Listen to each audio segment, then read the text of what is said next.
जय हिंद दोस्तों एक बार फिर से आप सभी का स्वागत है हमारी इस ज्ञान की दुनिया में।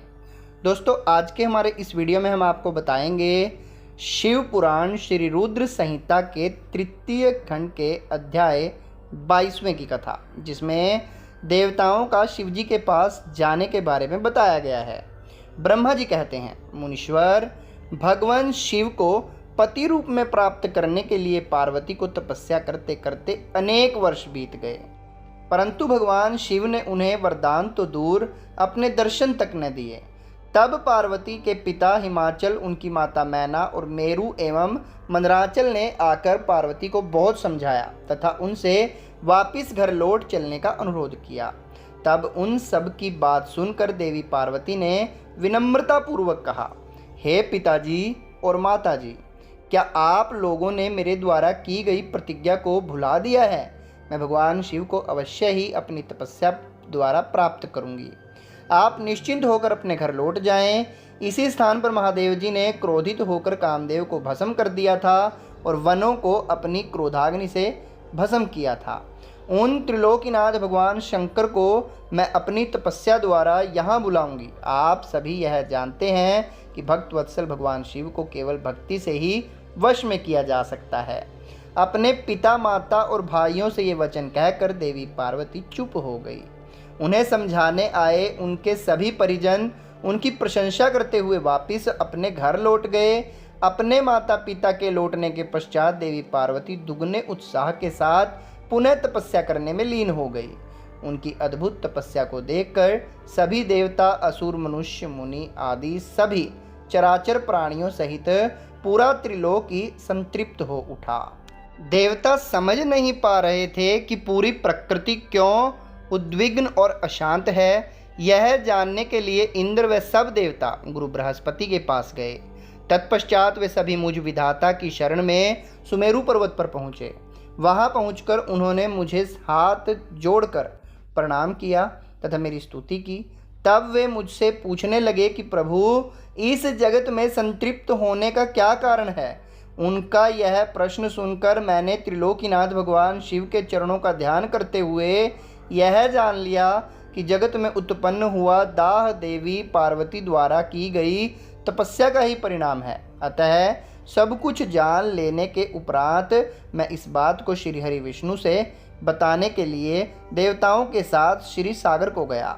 वहाँ श्री हरि सुखद आसन पर विराजमान थे। मुझ सहित सभी देवताओं ने विष्णु जी को प्रणाम कर उनकी स्तुति करना आरंभ कर दिया।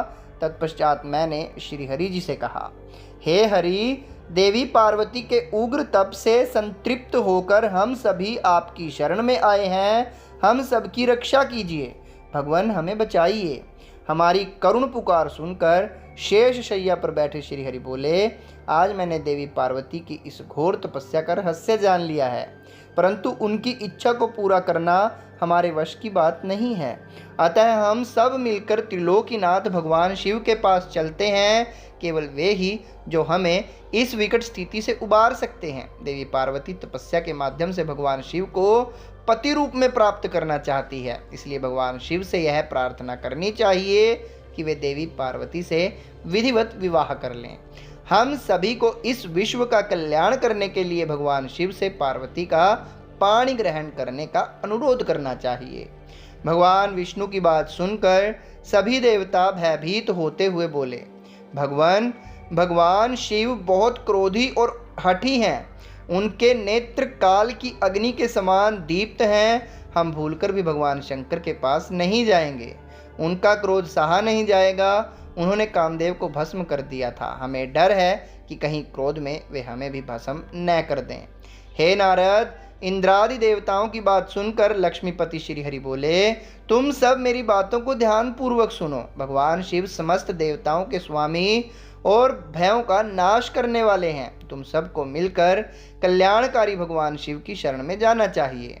भगवान शंकर पुराण पुरुष, सर्वेश्वर और परम तपस्वी हैं। हमें उनकी शरण में जाना ही चाहिए। भगवान विष्णु के इन वचनों को सुनकर सब देवता त्रिलोकीनाथ भगवान शिव का दर्शन करने के लिए उस स्थान की ओर चल पड़े जहां महादेव जी तपस्या कर रहे थे।